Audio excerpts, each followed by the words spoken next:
So one of the biggest challenges we see with these technically brilliant people is that the impact to the bottom line is often misunderstood. In fact, sometimes they're so focused on their technical brilliance that their ability to influence around, say, non-technical matters is actually not very well developed. And this can have implications for the bottom line. It can mean sometimes they miss out on getting funding, or they miss winning a deal because that's just not front of mind.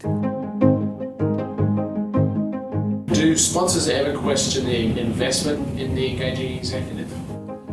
Well, occasionally. Not always, thankfully, but occasionally, which does interest me because the amount of benefit and upside from people learning how to influence better in terms of what that will get an organization versus the risk of getting it wrong and losing out on a deal or losing out on funding or, annoying a stakeholder is also, it pales into insignificance. Do you have an example of a case like this? Probably have quite a few, but one that I'll talk to you about, let's call this guy Matthew.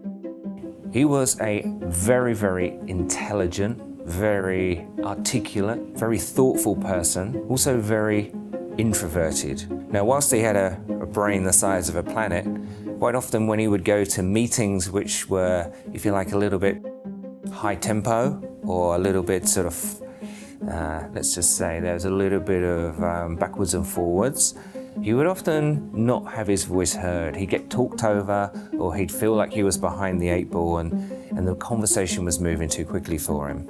So one of the reasons that his CEO signed him up for the Engaging Executive program was that he had previously gone to a meeting in order to fight for some internal resources and actually had failed to get his message across the line. So how did the program help Matthew? Well, I'll be honest, at first, when he turned up, he himself was a little bit tentative. He was saying, well, this is me. I don't really know if I can change. It's just who I am. The good news was the program's very experiential. There's 90 days of daily challenges plus all of the other components. And he really threw himself into the process. And little by little, we managed to build up his whole of body influencing, which obviously is his words, his voice, his body language, to the point where he actually started to feel incredibly confident. In fact, he was a fantastic student. But what about the financial results? Well, interestingly, Matthew got a phone call whilst he was on the course from his boss saying, look, I'm sick. We got a big departmental meeting today. It's all about getting the budget for next year, and I need you to go along and represent the department.